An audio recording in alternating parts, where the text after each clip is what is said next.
Hello, welcome to the 13th episode of BINJ Live. I'm your single host for the moment. I mean, I'm not single, but I'm the only host for right now because our other host, Chris Faraone, will be coming on in a few minutes. But I'm Jason Pramas, Executive Director of the Boston Institute for Nonprofit Journalism. And I've got to turn off YouTube so I don't get an echo. That's why I stopped talking there for a second. Very professional, very slick. So tonight, our guest is investigative reporter Adam Nuñez, who's also an intern with us at BINJ. Hi, Adam. Welcome. Hello. Happy to be here. I'm glad you're on the show tonight. So let's see. Tonight we're going to basically do our usual thing where we talk to our guest, which is you, about yourself for a bit.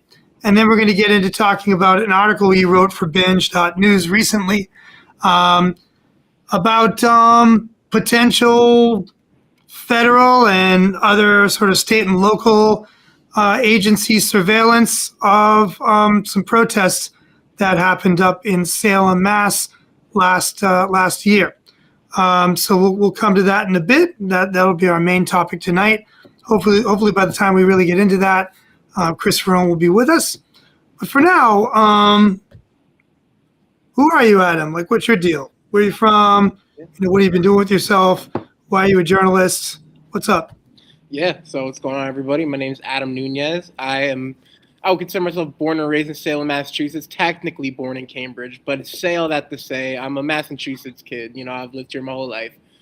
And yeah, I'm from the North Shore area. As far as journalism, truthfully, it's something I fell into. I've always been into storytelling, always been into politics, and I guess speaking truth to power, one might say, in a more, cliche manner. But essentially, I've always kind of been into it. I'm also an organizer. I do lots of work with homelessness and homeless mutual aid. I work with an organization, or have worked in the past, and work very closely with organizations in the Salem area, such as Salem Survival Program, Witch City Action, and other homeless mutual aid groups. I started an organization at Emerson College called Boston Common Coalition for the Homeless, which does a similar thing and tries to empower students to advocate for unhoused communities, push to radically change conditions, not obviously just kind of like promote charity or other things, but, to really get into more direct forms of mutual aid, more radical understandings of how we can fix issues, and just teaching students basically how to advocate for low-income and houseless communities, and specifically with an emphasis on university gentrification, us being students in Boston, playing a role simply by being students at Emerson, playing some level of a role in gentrifying the city, and doing what we can to advocate, educate, and make our effect on the community a little bit less pronounced. So that is kind of my background in, organizing, and really, I say all that to say it informs my understanding of life and everything that I do in regards to journalism, in regards to reporting and picking stories. Like I would consider myself, an advocacy journalist, whatever that means. You can attempt to try to define it if you wish. I'll leave that to you. I feel like all journalists should be advocacy journalists, or I think that's at least my understanding of the profession. But I do stories that I notice aren't being covered, and I like to cover them. That's why we have a newsletter that we started this summer called Under the Broom. Let's pull that up. Yeah, so we have a small newsletter called Under the Broom. It's a movement journalism hub, which basically is just journalism that is in line with our communities and movements, and looks to offer a different type of reporting than what is offered to that community. Obviously, it happens in all types of contexts. In this case, this is more of a street paper, a housing and homelessness magazine that we formed in Salem called Under the Broom, following, all of the reporting that we saw on the homeless community in the area, and all of the reporting that wasn't being done, and the stories that weren't being told, and the stories that were being told that maybe weren't being told in a way that we fully understood or felt was fair. So, we started Under the Broom in the summer, and since then we've been reporting on stories sort of individually from the perspective of unhoused community members in Salem. And, you know, it's just been, that has been sort of my trajectory into journalism, has always been sort of trying to advocate for communities that generally aren't advocated for in mainstream media or just in general, and pushing back against certain narratives that are pervasive in media, pushing back against corporate media, pushing back against media that isn't doing its job, right? Like our job Right. as journalists in media is to present different stories that like aren't necessarily going to be within the line of maybe any political direction or, you know, in line with capital, right? Like we want to tell stories that are in line with people on the ground, the real community. And I think like often when you get into the sort of MSM world, and again, I say this more as a critic than I do as a reporter because I'm just a student, but as somebody that's noticed over time, just like, you know, watching it the way that mainstream media has manufactured consent for foreign war all over the world my whole life, whether it be in Iraq or Gaza. Tell me about it. Yeah. Exactly, Yeah. you know, and all types of things like that. So it's like their reporting is important, and telling the truth and getting to the bottom of things and giving people facts is really important. But it's also a matter of making sure that, you know, there are many types of facts, and we want to tell the facts and we want to tell the stories of people that aren't having those stories told, you know, just to be fair and just to be balanced. And I hope that my journalism, and, you know, obviously very early in my career, but long term, it can extend into a career that serves to do that, if that makes sense. And sorry for my very long-winded answers. I'm sure. No, I because, you know, Chris is late. I want you to go on. You know, like it's fine. But hey, look, I'm an interviewer. I will drill down. Okay. So, despite your, you know, I mean, following your brief sojourn in Cambridge, like my brief sojourn in Boston, I too grew up in the North Shore, extremely close to Salem, actually, and you know, Peabody, right? Yeah. Which is one of those towns where it's really easy to tell if someone ain't from around here, as they might say down south, by how they will pronounce, you know, a city like Peabody's name, or Worcester, or Gloucester, or whatever, right? Gloucester, or whatever they're trying to say. So I might know a thing or three about Salem. I might have spent a lot of time in Salem, you know, dated people in Salem, and so on and so forth. So I will ask, I'm going to assume you have some experience personally with the issues that you are concerned about. Would that be a fair statement?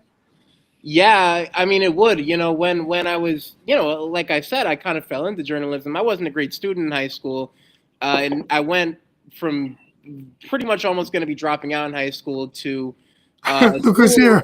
Hey, Chris. Well done, Hey, yo, guys. Chris. We're just getting into it, Chris. You're good. No, good. Cause I Relax. heard dropping out of high school. This is a good story. No, because I'm already like intrigued. Because go ahead. You're like, you got a lot of things going on. We got a lot to talk about. So go on. Pretend I was here. I'll keep it simple. But he was just asking, like, sort of like, do I have any experience with sort of the issues that I'm talking about in Salem, with homelessness, with sort of like activism and whatnot. So I was just explaining a little bit, like, again, horrible student in high school, really was getting ready to drop out in about the 11th grade until the special education coordinator of Salem pulled together really good deal. It was pretty much like, hey, don't drop out, or at least before you do, try this dual enrollment program at North Shore Community College. I went, I finished my high school degree, and I actually ended up studying, and I got a business administration associate's. That was when I found out you could actually transfer to like a 4-year and maybe, you know, go. And that's when I found out about Emerson, and I applied. And once I applied, I immediately went into journalism. I switched to journalism from business because, you know, like I was kind of alluding to in the past, I liked to write. I liked politics. I liked speaking truth to power, but I didn't like, you know, it felt like journalism, from my understanding, would have been a really good way to put all those things together.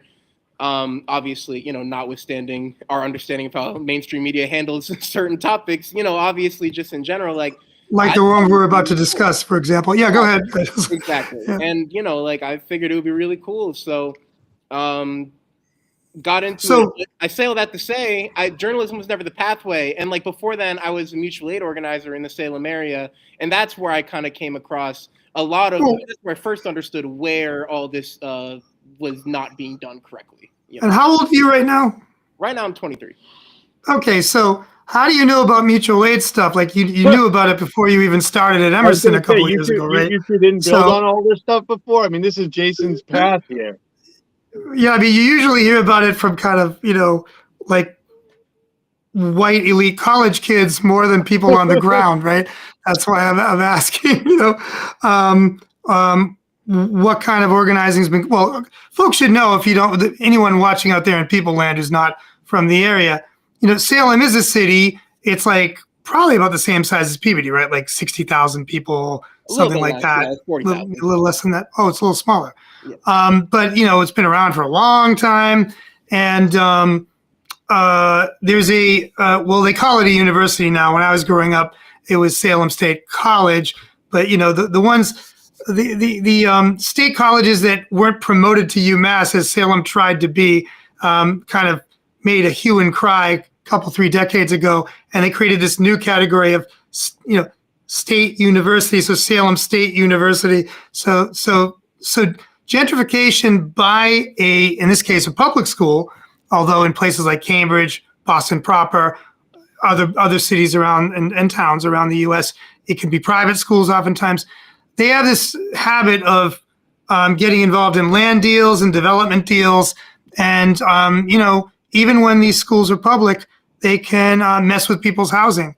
They can cause, things to get more expensive in an area. They can drive people out of a place where their families may have lived for a long time, right? So I assume that's the kind of thing that got you started, or am I wrong?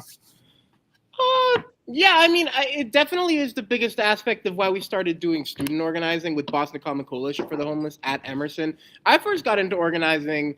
I mean, like I was saying before, like I kind of just grew up like always reading politics. My dad was a student organizer when he was in college. And I mean, but honestly, like I can't say he was the most radical student organizer. I think he just, he was SGA president, and he kind of just passed on these ideas of, questioning things and trying to, be into social justice whenever you can. So like I read books growing up, and like, I just wanted to help out the homeless community in Salem, as I'm sure you know. It's not like maybe not. It's no Boston, right, or anything. No, but it's grown. It's not. Yeah, it's not like when I was a kid.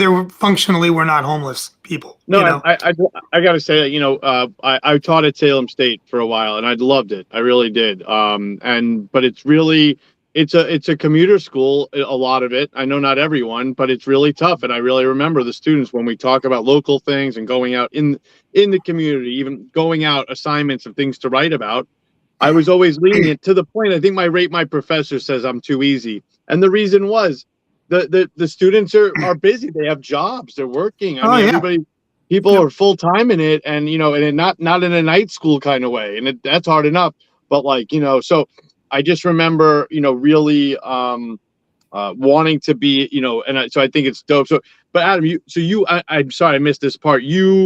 I know you didn't go to, you're just from Salem, wound up at Emerson, but you still obviously have ties in the community.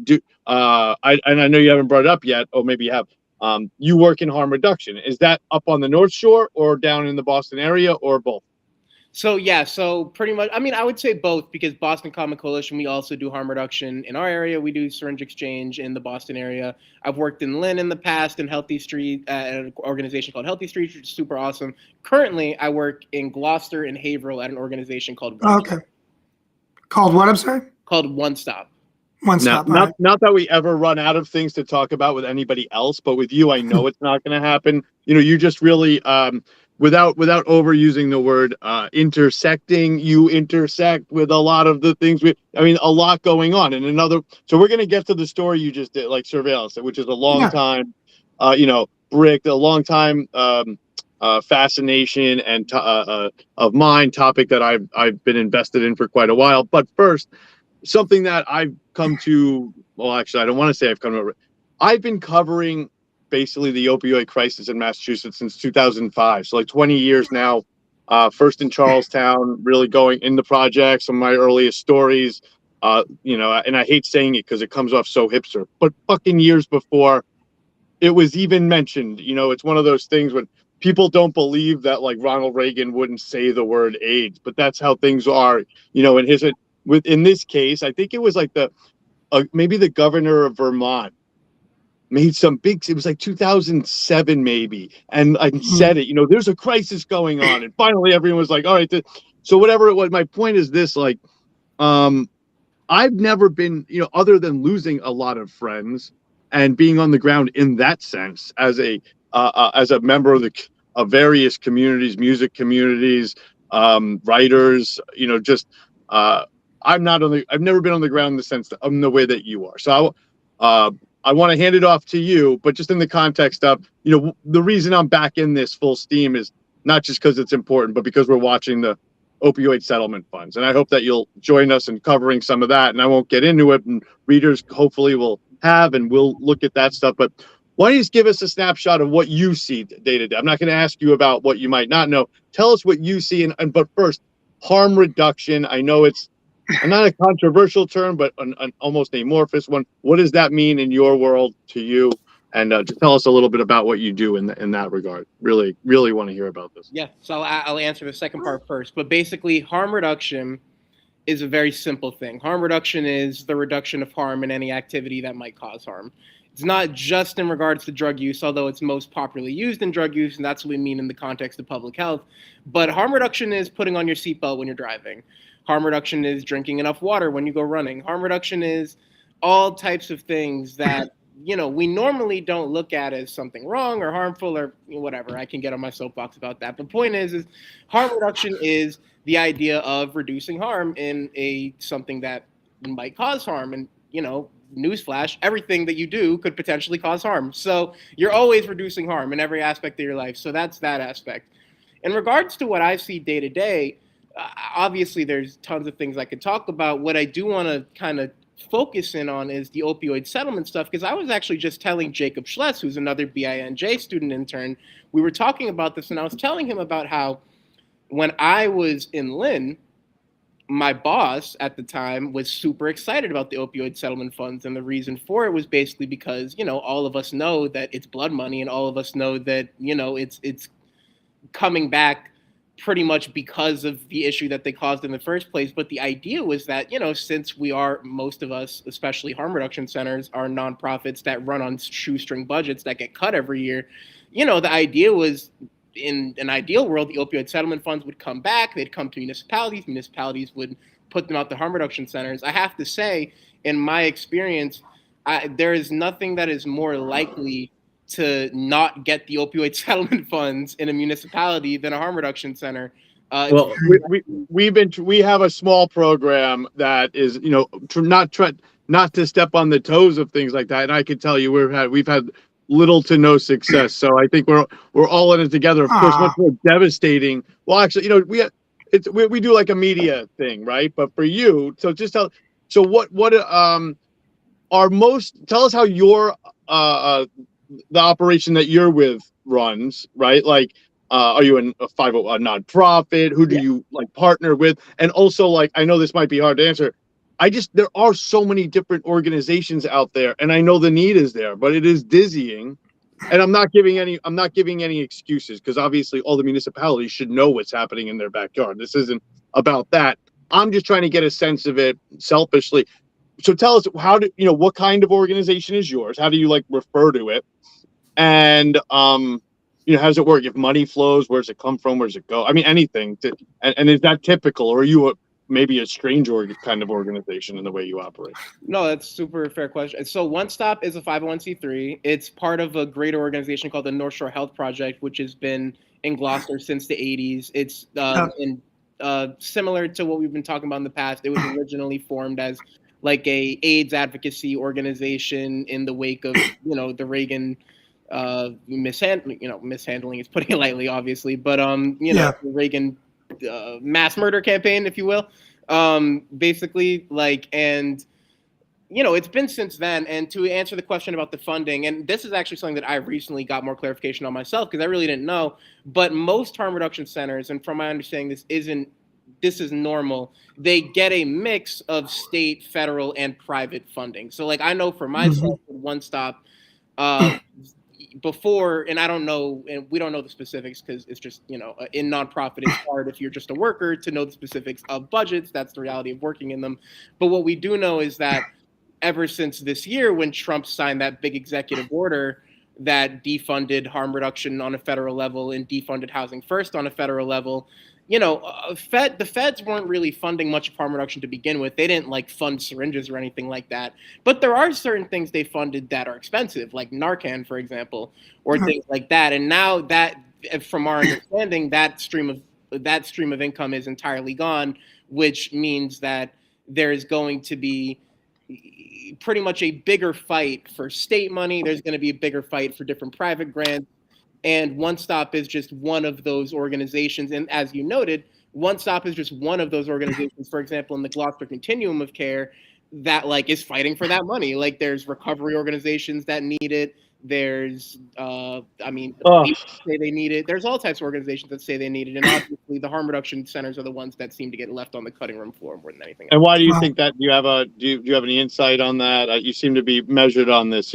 I don't see. I wouldn't have asked a question if I think you're about to. I don't know. I do. What do you think?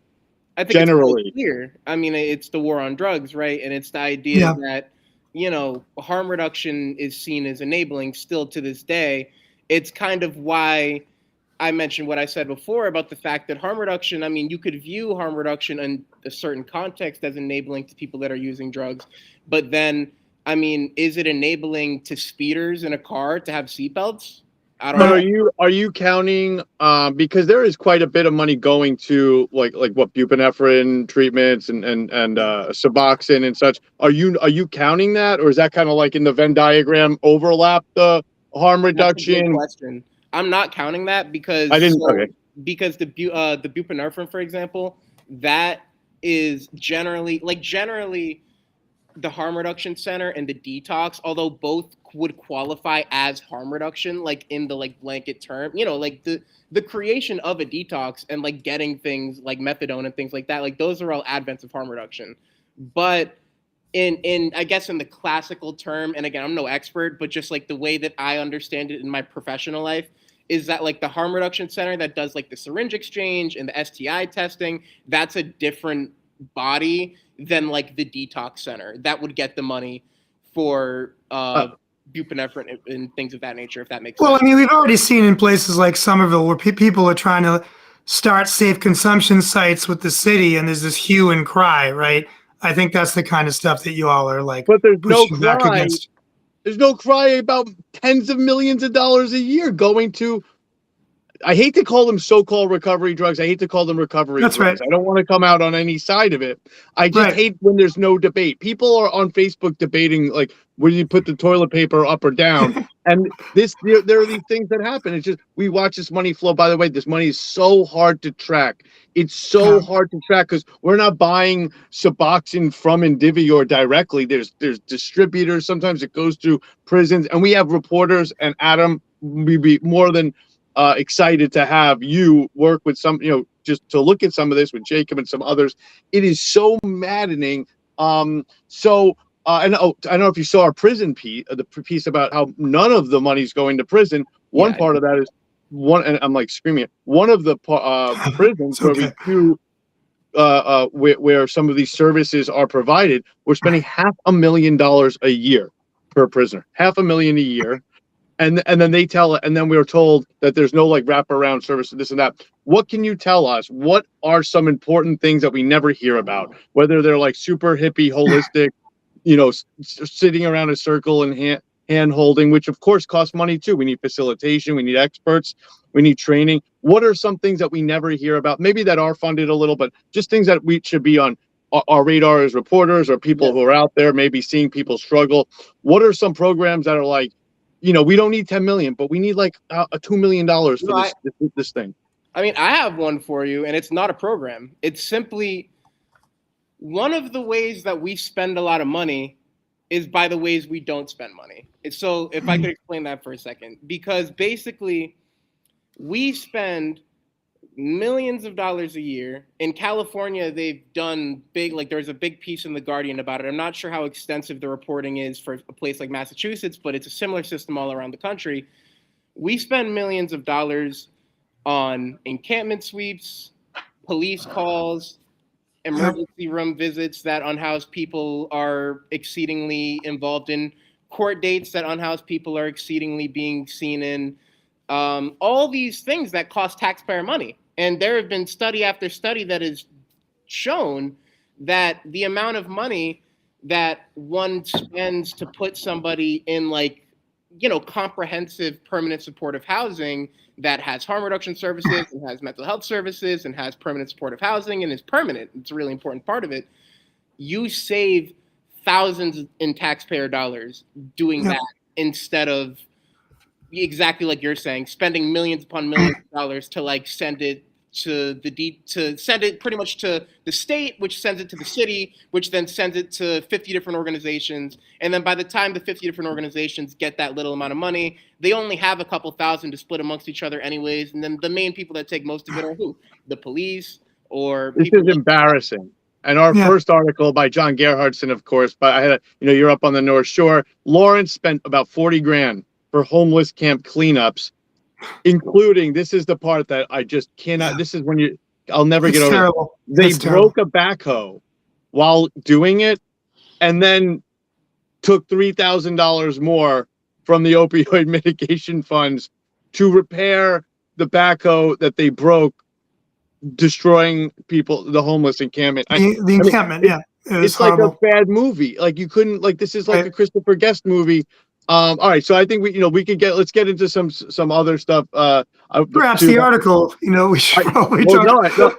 Hey, this is all by plan, because honestly, I'm excited, Chris. Believe me, but I don't want to run out of time either. No, I hear you. Yeah. So I want to tell Adam, let's definitely let's keep getting into opioids, into this topic moving forward. But you did a really awesome, a cover story, as we're calling them, even though unfortunately we don't have a physical cover to put things on anymore. You call it up here. And I'm sorry for the corny illustration they did, but I think it came sorry, great. I'll show it. And there it is. I'll pull up the corny illustration. And our sensitivity reader, I asked, what if, is anybody going to think that we're calling the people in the encampment witches, and how would that be possible when the witch clearly is doing the watching? Nevertheless, do we have a sensitivity reader? I wasn't aware. It's in house. So why don't you tell us? So obviously, we know that you're from the area, so I assume that's how you kind of just got involved. So, just tell us about this is any kind of reporting on this federal meets local meets state surveillance apparatus is never easy. So just tell us about how you got dipped your toe into this pool. Is this your first? It didn't seem like your first rodeo, but tell us about just interest in kind of these issues, and which are of course near and dear to the BINJ heart for years. Yeah, no. So I obviously love this type of reporting. I spend a lot of time reading it and following it. This is my first time ever doing this type of reporting myself, though I've never done a story like this. And I will say we had a perfect segue, because the reason that I have this story at all is because of an encampment sweep that the Salem police did. So basically, in June 2024, there was a big encampment sweep that the Salem police did. They did it super illegally. They did this big camping ordinance. They put all this language in to supposed to protect people. They did none of it. So basically, I did this big story for Unicorn Riot about it, and I put out this record request for it. And when I got that request back about a year later, because they fought it for a really long time, basically, there's a lot of records, and I'm really still going through them. But I did the request so I could figure out why, what the communications were like leading up to that sweep. What I ended up getting, because one of the keywords I asked for was encampment, and it was during the same time frame, I get this fun little record that says Gaza on it, and I'm like, that has nothing to do with what I just requested. Let's click on that one, right? And I clicked on it, and I see this draft of an email. I see this email from the administrative aide of the chief of Salem police, and it's being sent to John Burke and Mark Burby and other top dogs of the Salem police department, big captains. And it basically is saying hey, I saw this encampment. We should send this to the fusion center. Just basically business as usual. Hey, let's just do this. And then it had a draft in the attachment, which was just the draft of the request they planned to send. It would have been from Lucas Miller. Lucas Miller wasn't involved at this point in this email exchange, but it was a draft that said from Lucas Miller. And it confused me originally, because originally I saw it and I thought that was what was sent, but read it again and I saw that it was a draft. But yeah, there was just this draft, and one of the more affecting, as it's up on the screen, And one of the things that stuck out to me in the draft, obviously it's a draft and it's not confirmation of them sending it, which I'm sure we'll get into in a second. Yep. But what it does show is, these words like continue to monitor and thank you for your continued support of the Salem Police Department. To me, that raises a flag because it's like, well, what do you mean continued, right? Like, how much do you do this? So that is pretty much how, that's how this story falls into my lap originally. Well, you did a bang up job. So yeah, let's talk. I mean, it's kind of, I don't want you to think it's too like boring for prime time here to talk about the actual requests. Props to many reporters. Andrew Quamir has been on this. Maya Schaefer. Just so many people in the years past who have just really, we used to have a column just looking at records. So tell us about your little ring. And I think it's also interesting. I think one moral of the story is this is definitely a story that is, and when I say a journalism school story, I don't mean that as an insult. I mean it's just a learning experience because I think whether you're a member of the public or a reporter, you can't let whether it's the cops or anybody you're servicing, sending a public information request to win by just saying no, we don't have it, or disappearing records. And I think it's a small line here because we're doing real journalism and not wingnut debauchery. But basically, there's a great line in this story where it's like, what did they tell us about what they told you about servicing that request? Kind of like, yeah, absolutely. They dangled something in front of you and then pulled it away. Yeah, so that was when we made a request to the state police. Now, because obviously there's two parts of the request. We had to ask Salem, but then there's another part of the request, the Fusion Center, which is run through the state police. Like the holder of the records are Massachusetts State Police. So I sent a records request where I asked for all communications from Salem Police, between Salem Police and the MSP, regarding the Commonwealth Fusion Center, including suspicious activity reports, documented threat assessments, all types of things that it's been known that they carry. So when I made that request originally, they did respond with a denial, but they denied what they said were 4 relevant public safety planning bulletins from the dates when the encampment would have been happening. So I appealed the denial, as you should do under Massachusetts public records law. You have the right. So I appealed it and was basically just like, hey, take a look at this. It's out of line with the records law. And they did, and they agreed. They said that they have to release the records. It's the legal justification that they cited was not in that case accurate, which again is an important cautionary tale to sort of, just make sure people know, they might sound right, like they might send you a big thing full of legal justification and it might sound like they're telling you the truth, but sometimes it's just bullshit. And in this case, the state said it was bullshit. And then in response to the state's appeal saying that I won, or the state's response to my appeal saying that I won, the MSP then claimed that the original 4 public safety planning bulletins that were responsive actually weren't, and they couldn't find those communications. So that denial is now under appeal. And what I actually had a conversation with a different professor who basically explained to me where they could be denying basically on the basis of language, which is something annoying about public records law, which is that if you're not specific enough with your language, they can twist it and change it. And because I had said communication between Salem Police and Massachusetts and a Commonwealth Fusion Center, they, at least my thought, the appeal hasn't come in yet, but my thought is maybe their justification or their grasp argument is, well, because they asked for communications between the Fusion Center and Salem, we couldn't find those, and because of that, it's not responsive. Now, in order to get around that, I filed another request just for the safety planning bulletins, not mentioning communications, but just for the bulletins that I know exist already. And because I know they exist already, and I have the appeal from the state that already says that those records need to be given to me, it's a slam dunk. So I sent in that request instead, while the other one was open. And 30 minutes later, the state police got back to me and were like, yeah, we're denying that. So that was also open for appeal. And we'll find out more information about that. I believe my calendar is not wrong. We'll find out more about that on the 22nd. But I wanted to note, and that's why this is really important. This graph down here that talks about how on July 1st, although we may not have confirmation that the plan was sent as of yet, we have confirmation that there was a plan, and then we have confirmation that days later the state police did in fact trade information with the Salem police from a fusion center. They said it was from a fusion center regarding an Israeli counter-protest. So, you know, with the plan and the information being given days later, obviously that paints a picture.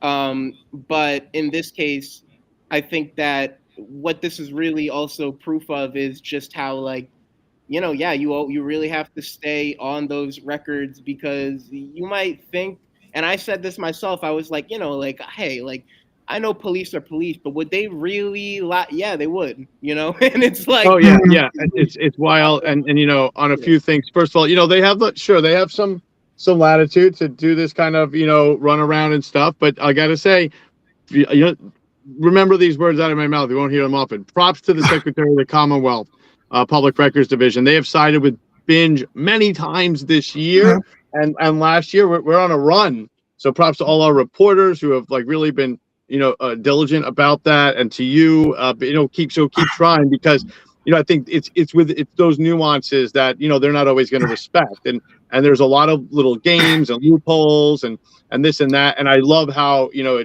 and I'm not calling you naive, but just perhaps a little optimistic. I love how you're saying that, you know, it's due in this many days. Man, I'm so old and so beaten up by this process, Adam. I am like, you know, if we get it, we once sent a birthday cake to I think the Boston Public Schools for a year when one of our public record requests turned a year old. So, you know, hopefully we do get something back. I think the continued reporting on it is critical. And for anybody out there, maybe this is me projecting, but as an editor, I always try to ask these things, like, is this a bit much? You know, it's one city. It is like, are we going overboard? Like, this is a lot of work and everything. And I would answer no, because they're the ones going overboard. That's the whole point. And why don't you just talk about we've gone in, you know, the real nerdy stuff, the fusion center. Just talk about the human element, because I think that's really one of the most important parts of your story. On both, you know, we didn't get to talk to the Israeli side yet, but on the people you did talk to, I think, to me, it's just like, you know, the cops, they knew what was coming. It wasn't going to be like some. Well, Chris, I was surprised I was surprised the advocates were surprised that the cops would spy on them. You know, well, the story here is that they would have outside help spying on them, the high tech spying on them. All of it. If you look at the section, you know, right here I have up, you know, local advocates are like, you know, I have these cops over my house. They've eaten my food. And I'm like, yeah, and they spy on you, you know, because that's what they do, right? I mean, that's why I felt like it was such an important piece to report, truthfully. Like, obviously, outside of the whole accountability piece, I think that it's really important that people realize that, like, you know, like, officers of the law and law enforcement, in regards to your organizing, like, they aren't looking to make friends. They're looking to do their job. You know, that's not a conspiracy that I'm creating, you know, and that's not biased. That's a fact. They would agree. So I think that it just comes down to, like, making sure that, you know, we keep ourselves aware of these things. I think it's easy in a local community like Salem to think it can't happen here. It can happen anywhere. It does happen everywhere. That's why reporting, especially local reporting, is so important. And I like to think that this story is an example of that, you know? Yeah, and one thing I think, Adam, how old are you, Adam? I'm 23. So, you know, 9/11 was basically, there was just all of the joke is that, and I hate to say 9/11, but the ridiculous thing here is that there was so much clamor. There was so many calls for joint communication, federal, local, state, after the disastrous. I mean, you don't need conspiracy theories, just read the 9/11 report. I mean, there were all these red flags and miscommunications. So there's all these calls for things like that fusion center that we now have, joint terrorism task forces. But what I'm referring to is the ridiculous, the joke is that there were all sorts of apparatus. People act as if we weren't spending billions of dollars on surveillance and for the. intel, right? And My they have bad, sorry. so I think that, you know, here you are, somebody who's only lived in this era of increased coordination. Why don't you just give us your our fusion centers and this kind of apparatus, something you look forward to looking at more? I mean, what I just feel like, because for me, I'll never stop reporting on this stuff, but it always does drive me a little bit crazy how this is the stuff that, like, people want to get drunk and talk about what they saw in a movie. People want to watch Minority Report and be very afraid and talk big. But the second it's like, and I'm not, your story's doing great. I mean, I don't mean like nobody's interested. I'm just always amazed because to me, I mean, we have stuff much worse than yours. Drones, facial recognition, automatic license plate readers. I'm sure we'll get into all of it. But to me, an article like yours is terrifying. I mean, we know what the capabilities to surveil. So just you know, what are you interested in looking? You know, as we kind of come to a close-ish, what are you in this regard, if anything, interested in looking at forward? What else? You seem to be good at seeing one little thing in public records and extrapolating it. You know, so you know, what else are you seeing of interest in this just absolutely terrifying surveillance environment? Yeah, no, I mean, I'm with you on that. I think in post Patriot Act America, like, we forgot that, like, we're supposed to care about these types of things. You know, like, you couldn't imagine the amount of different editors, professors. I was at the NEFAC conference and I talked to different people who I was describing this story, and people were like, "Is that a story?" You know, like, What's NEFAC? Like, tell folks what NEFAC is. The New England First Amendment Coalition, which I have to say, like, a great organization that does a lot of great work, in my opinion, for public records. But you know, I was just surprised at the amount of people, in whether it's professionals or professors or even other students, that I've had to explain that this is a story, you know, and that it does matter.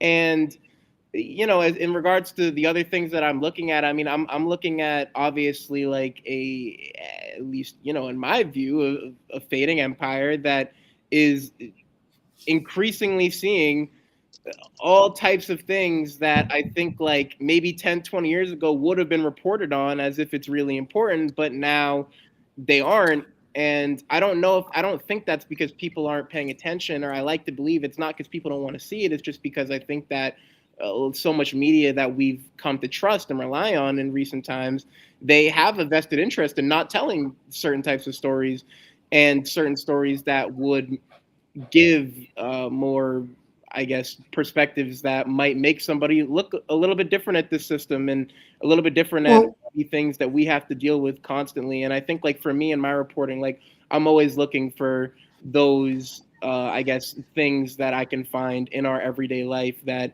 people don't want to look at, because I think, like, we have to, right? And that's why I think I've made homelessness such an important aspect of my reporting and my work, because I mean, it's so easy to look at homelessness and homeless folks as an abstract concept, but the truth is that's just a thing. Like, homelessness is just a thing that can happen to anybody, and it's more likely to happen to you today because of the economic circumstances of this nation, right?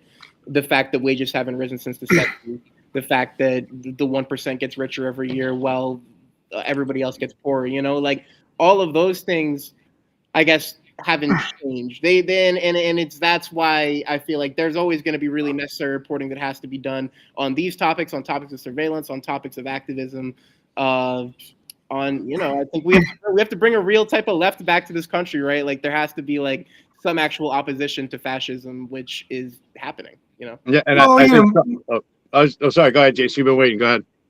Well, no, I mean, my age group, Chris's age group, a couple other age groups before we get to Adam, have been trying to, you know, tackle the problem of manufactured consent, especially in the larger news media, for decades, and we failed. And now the billionaires and others are solving the problem by just destroying journalism. Well, you can't say you failed. You can't say you failed. I can say I failed, man. If I want to say I failed, I mean, look, because I think that, like, so many organizations like BINJ, like Unicorn Riot, which I've also worked for, like Democracy Now, all these organizations that, like, have been doing this work and have been doing this work for a long time and continue to do this work. You guys are the reason why a reporter like I exist. You know what I mean? You guys are the reasons why The report, Thank you. all types of really talented reporters that do this necessary work exist. So it really, like, I would push back on that. Like, I don't think you guys have failed. Like, I mean, maybe you guys aren't the next Fox, but that was never what was going to happen here, right? Like, well, right, but what I'm saying is that we're now seeing journalism itself in all its forms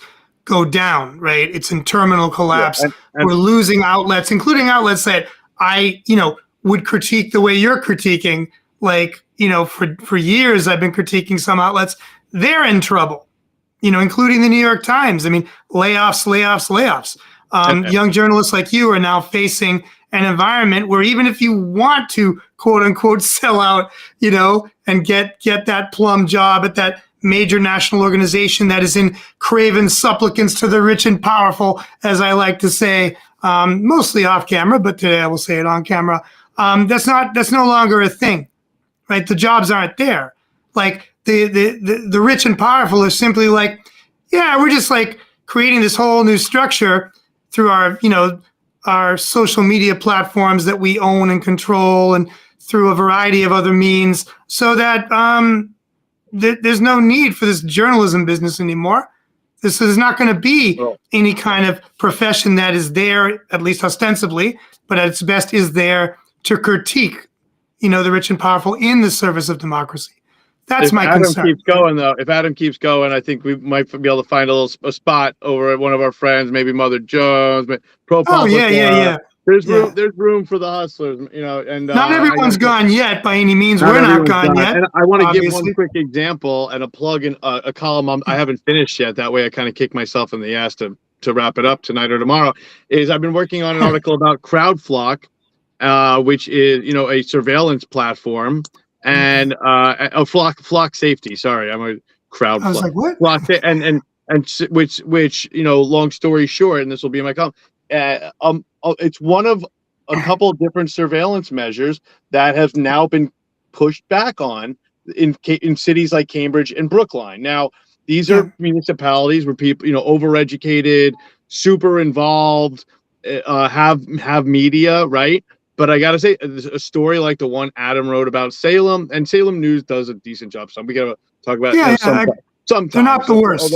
They've been reluctant to share. Anyway, not this, that we didn't approach them. But my point is, these stories, this is what keeps people informed. This is the only reason they'll ever know to push back. And props, we should definitely have someone from Digital Fourth come on, like Alex Matthews, and props to Cade Crockford. But really, this is a great piece of reporting. And I think your buckets line up with ours perfectly. I got to say, another reason, just to kind of reemphasize my frustration with the reaction to great surveillance reporting, is that homeless reporting, which we've also done a ton of last year, we did a whole series on Cambridge.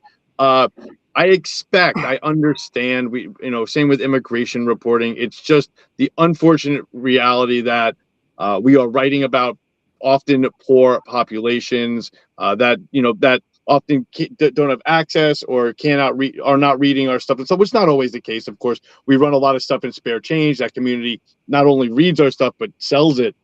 But it's just hard, whether we're crowdfunding for that stuff. It's just tough. These are issues that people, a lot of people do care about. But would you get a comment?